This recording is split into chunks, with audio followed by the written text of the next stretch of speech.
Welcome back to MTG Burgeoning, your channel for all things magic.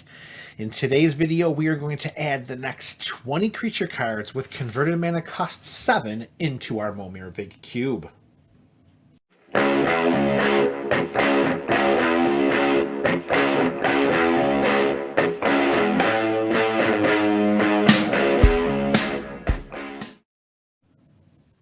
What's up, MTGBC? That is the MTG Burgeoning community. Welcome back to another installment in our ongoing Momir Vig Cube series.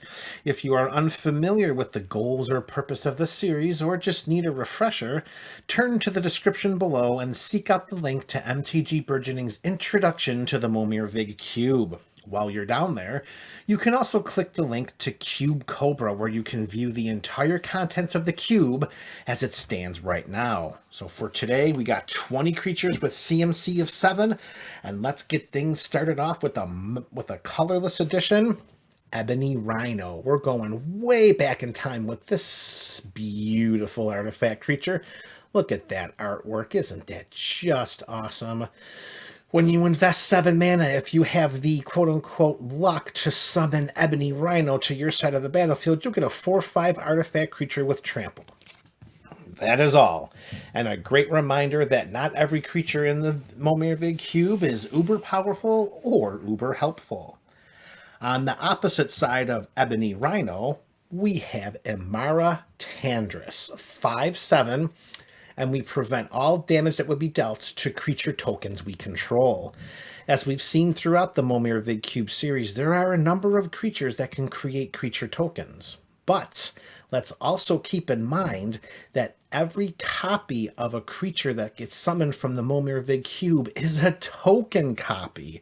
So what this really reads is prevent all damage that would be dealt to creatures you control. We can say that here in Momir Vig because every single creature summoned to your side of the battlefield and the opponents are token copies of the creature. Imara Tandris could be the win condition from the 7-drop. Next up, we have Engulfing Slagworm, 7/7. When it blocks or becomes blocked by a creature, destroy that creature and regain life equal to that creature's toughness. Seriously, who is attacking into this and who's blocking this? Because let's be honest, 7/7 is not something that should be trifled with in a format where each player begins with only 24 life. Engulfing Slagworm is either going to deal a tremendous amount of combat damage, or it's going to send many creatures to the graveyard and allow us to gain an awful lot of peripheral life. Our first blue edition in this installment, we have Enigma Thief. It's a 5/5. We're just going to skip over the prowl mechanic because it's not going to have any function here in the Momir Vig variant. It's 5/5 and it flies, and when it ETBs, for each opponent, return up to 1 target non-land permanent that player controls to its owner's hand. And again, since each of these creatures that we summon from the Momir Vig Cube are token copies of these creatures, then that means that when the token leaves the battlefield, it ceases to exist. So for the purposes of our Momir Vig variant, we should ratify Enigma Thief's enter the battlefield text to read, when it ETBs, for each opponent, exile up to 1 target creature that player controls. That's it, folks. Enigma Thief could come down and seriously shift the balance of power right in its controller's favor. As we hit the 1/4 mark, we have another mono green edition. This one is not the Engulfing Slagworm, but it's a 7/7, and that's all it is. But it has some awesome artwork. Very, very good. You do that, Mark Teaton. Mark Teaton on the enormous Baloth, 7/7. Love that artwork. All right, our first mono white edition, it is Exquisite Archangel, a 5/5 flyer. If we were to lose the game, instead we exile Exquisite Archangel and our life total becomes 24, which would be our starting life total when we sit down to a game of Momir Vig.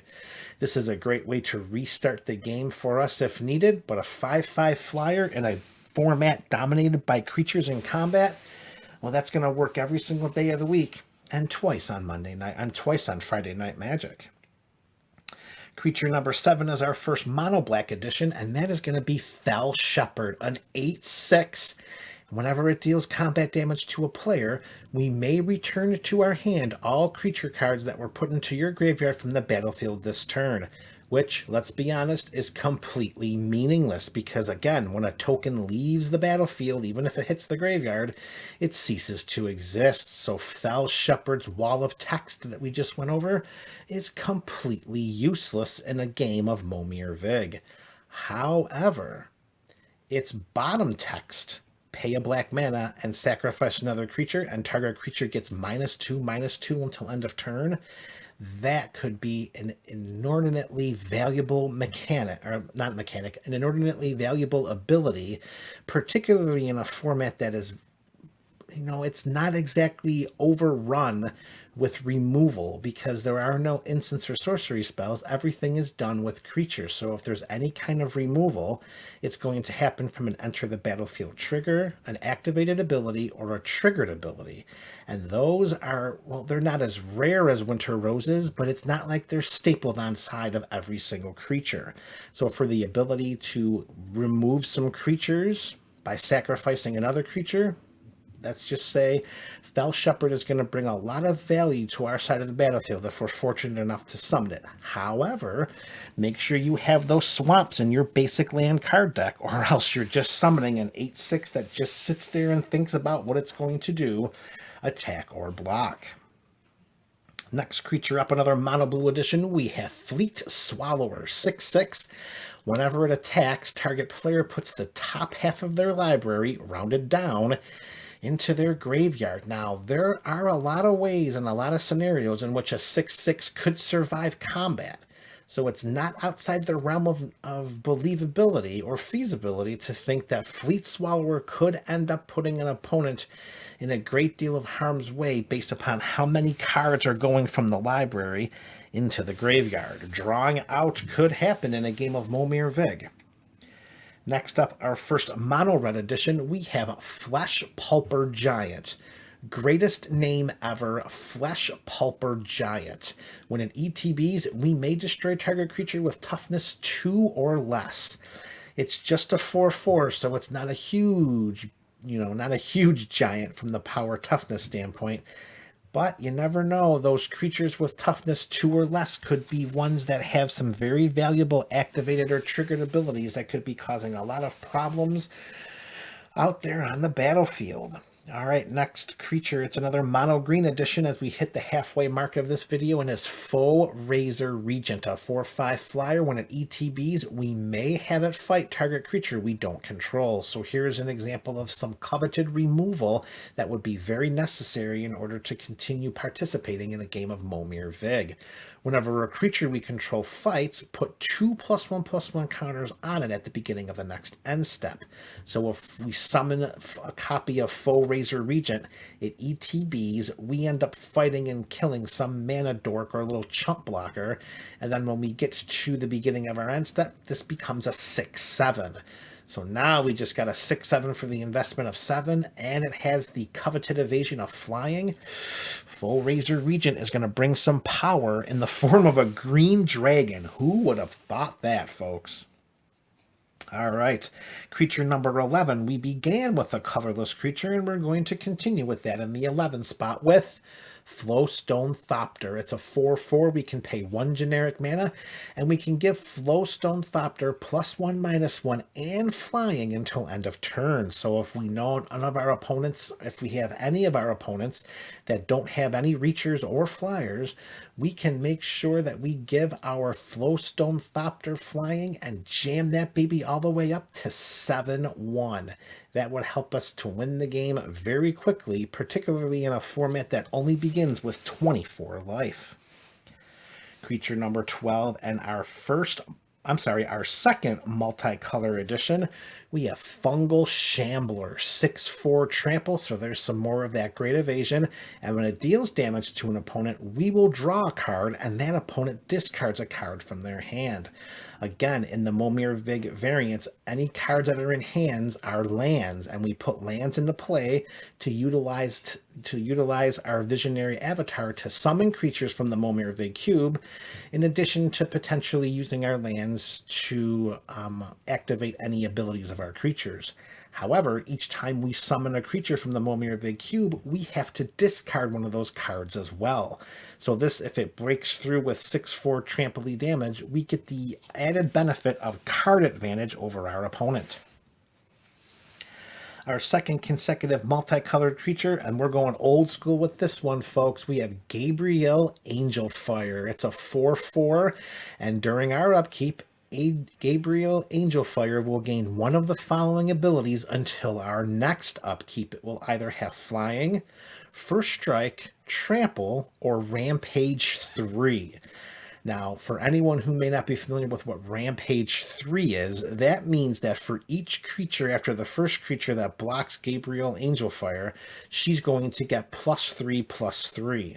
So we can give her the offensive ability of Flying to make sure that she's evasion and swing in for some flying damage, or we can give her First Strike for defensive purposes, or if we know we're going to go up against some, other bigger sized walkers, we can give it Rampage. I'm sorry, not if we're going up against a walker. If we're sending Gabriel Angelfire into play, and maybe we're just going to sit back and say, well, maybe we have one of our other creatures that are giving her some other abilities like Trample. Then we pick the Rampage, and then things are really going to start to get out of control. All right, next creature up, we have Gaia's Revenge, another mono green edition. It is 8/5. It has haste. It's a green creature that has haste. Can't be countered, which doesn't matter because there are no counter spells in Momir Vig. Gaia's Revenge cannot be the target of non-green spells or abilities from non-green sources. So any form of ETB abilities or triggered or activated abilities cannot target Gaia unless they're green. Pretty good thing to know. 8/5 haste. That could be sizable. Next up, we have Mono Blue Galecaster Colossus, 5/6. We can tap an untapped wizard we control to return target non-land permanent we don't control to its owner's hand. And yes, Galecaster Colossus is a wizard. And in Momir Vig, where every creature is a token copy of the creature summoned from the cube, we can errata this to say, tap an untapped wizard we control, and then exile target non-land permanent, which in this instance is exile target creature. That's all we need to say about Galecaster Colossus.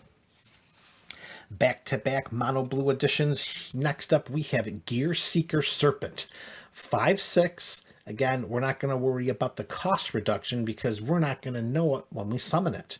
However, by paying 5 and a blue mana, Gear Seeker Serpent can't be blocked this turn. Unblockable 5 damage is a sizable amount, which is more than 20% of a player's starting life total.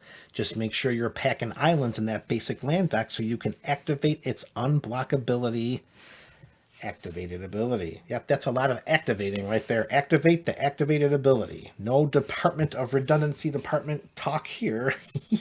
All right, moving to the last end of this video, we have another mono green edition. It is Ghastbark Twins, 7/7 with trample, and Ghastbark Twins can block an additional creature each combat. So here we have the choice of sending a big, mean trampler into combat, or holding it back for defensive purposes, knowing that it can occupy 2 attackers. All right, mono white is next, and that is Ghosts of the Innocent. It's a 4/5 spirit that somehow does not fly, even though in the picture they're hovering right over those buildings. Anyways, if a source would deal damage to a creature or player, it deals half that damage rounded down to that creature or player instead. Ghosts of the Innocent will go a long way to making sure that your game of Momir Vig takes a long time. All right, 2 creatures left, and creature number 19 of this edition may be one of the most powerful creatures in the Momir Vig Cube, and that is Giant Ediphage. It is a 7/7 trampler, so it has a big body and it has some evasion stapled onto it with the trample mechanic. Whenever Giant Ediphage deals combat damage to a player, we will create a token copy of it. So if it swings in and just deals 1 point of damage, we get another 7/7 Giant Ediphage, which means if our original survived combat, next turn we're going to send 2 into play. And if they deal combat, then we're going to make more and more and more until we overwhelm the entire board with insects and claim victory in that match of Momir Vig. And lastly, we have creature card number 20, finishing with mono green. We have Glade Heart Cavalry. It's a 6/6, and it has the support mechanic, which means we will put a +1/+1 counter on each of up to 6 other target creatures because this has support 6. So again, this is an example of one of the themes that have been woven into the Momir Vig Cube, which is +1/+1 counters. And whenever a creature we control with a +1/+1 counter on it dies, we will gain 2 life. And we should not turn our noses up at the incidental life gain that we could incur during a game of Momir Vig. Each player starts with only 24 life, and it is a format that is dominated by creatures and won via combat. So any way that we can extend our life total is only going to make it more difficult for our opponents to bring that total back down. And there you have it, MTG BC. 20 more cards into the Momir Vig Cube, this time with mana values of 7. Tell me which ones are your favorites in the comment section below. This is MTG Burgeoning, your channel for all things magic.